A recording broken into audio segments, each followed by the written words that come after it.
نعمت جان احوالش خیل امانه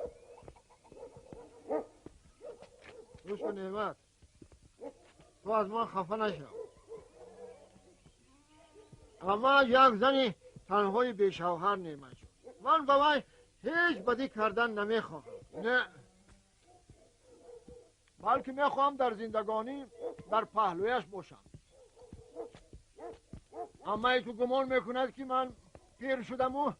دیگر قوت و درمانم نمانده است نعمت جون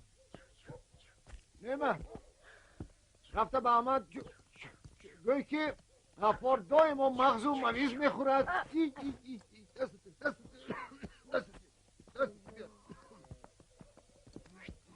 گوی که از یخ جوانها و قوتتر است گوی که از غفار برکه میابی و باز گوی که صاحب یک سری پهلوان میشوی خودتان نمید باور گویه نعمت جان اگر دل احمد رو به من گرم کنی دوربینم رو میگم نصیب خودت شدن بلد هی بسین تو با کی گم شدنت رو میدانی دوربینم به صورت دیبت کردی بانستی به من گفتی باز خود رو مریت میگی سنده را اما این مرا نمیبینی من اگر این دفعه